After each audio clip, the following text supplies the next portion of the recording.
Ош облусуна караштуу Кара Суу районундагы Кара Суу эл базары мамлекеттик ишканасынын учурдагы жетекчиси Манасбек Үсөнов 2008-жылы ошол кездеги бийликтин кийлигишүүсү менен рейдерлик баскынчылык жасап, Кыргыз соода биримдигинин менчиги болгон Кара Суу базарын Кара Суу эл базары мамлекеттик ишкана кылып өткөрүп алып, көп жылдан бери мамлекеттики деген базарды өзүнүн жеке кызыкчылыгына колдонуп келгенин Кыргыз соода биримдигинин директору Анарбай Эргешов жана Ош облустук керек-жарак коомунун башчысы Бектемир Ражапов пресс-конференцияга катышып, президент Садыр Жапаровго кайрылуу жасады.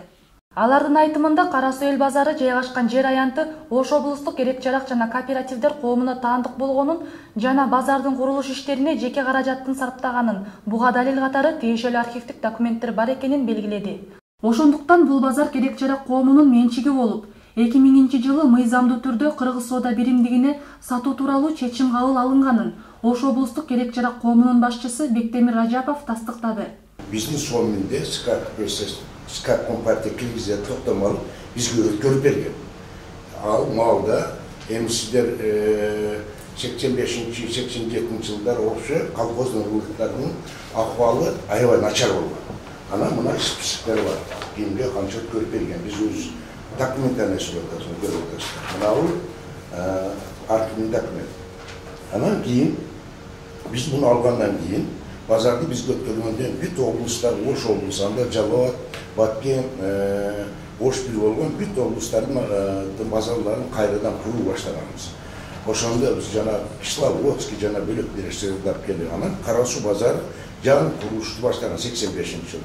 Анан биз ага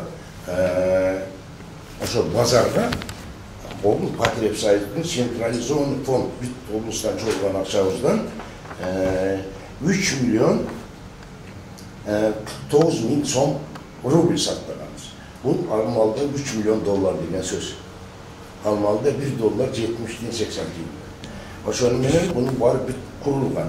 Анан 2000-жылы бул базарды биз өзүбүздүн чогулуштун кооперативдин законунун низам негизинде чогулуш кылып токтом көз менен Кара Сууда биримдигине сатканбыз.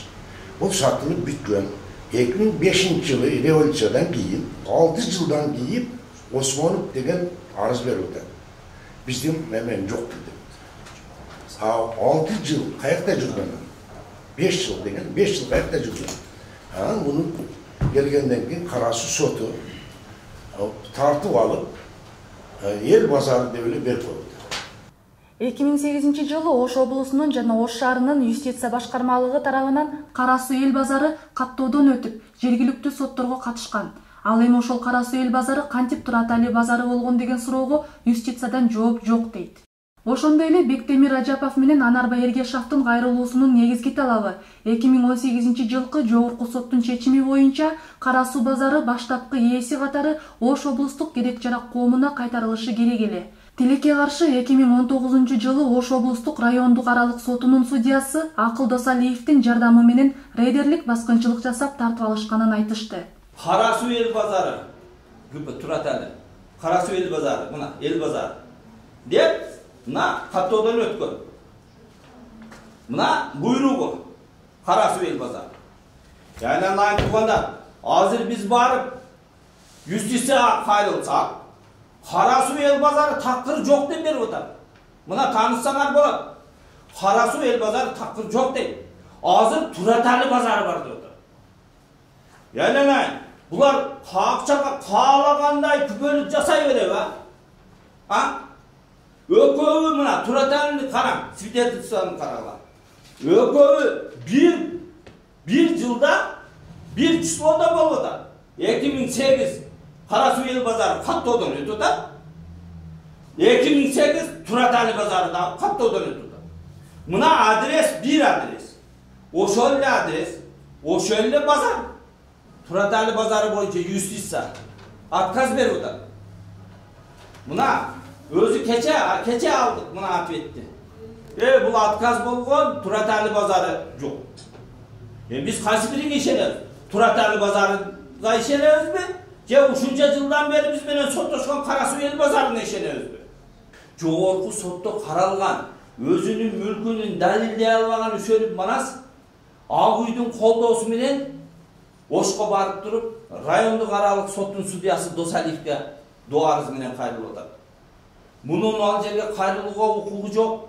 Ал тарап эмес, анын мүлкү жок болсо деле каралган ишти Досалиев кайра карап туруп, мыйзамсыз соттордун чечиминде рейдерлик закылаттар болуп келип жатат. Эми токтотушубуз керек. Досалиевке окшогон иштен алышыбыз керек. Аны кайра ал жерге коюшубуз керек эмес. Эмне үчүн? Мына Досалиевдин кылган иши. Эгерде купли-продай жокко чыкса, ал өзүнүн калыбына келиш керек. Облус потребсоюздун мүлкү болгондон кийин. Бүгүнкү кезде Кыргыз Республикасынын мамлекеттик мүлктү башкаруу боюнча мамлекеттик фондунун көзөмөлүнөн чыккан Кара Суу районундагы Кара Суу эл базары же юстицияда каттоодо жок. Турат Али базарынын учурдагы жетекчиси Манасбек Үсеновдун мамлекеттен кымырган акчаларынын жалпы бир жылдык суммасы 282 миллион 994 миң 560 сомду түздү дейт. Мен Госфонд Юнустуга бардым. Бүт документтерди көтөрүп бардым. Госфонд Юнустуга юраделин топтоду жакында. Беттештик. Беттешсек, бул бизди каттоодо жок деген ответти берди. Үсөнов Манас өзүнүн буйругу менен мына оригиналдары ушунча жерлерди сатып атат. Ушунча жерлер сатылды. Бирок мына сиздерге ачык айтайын, картасы турат. Бирине мына көрсөткөн жеримде 1 сантиметр, 1 метр 60 сантиметр жерге 540 сом, ол жерде квитанция турат. Төлөмү 1 аптасын алат экен. 540 сом. 1,60 сантиметрге. Демек ал жерди биз көтөргөндө ал жерден оңор эмес акча чыгып атат. Бир эле мына жерден 8-10 гектар болду да, мына туугандар.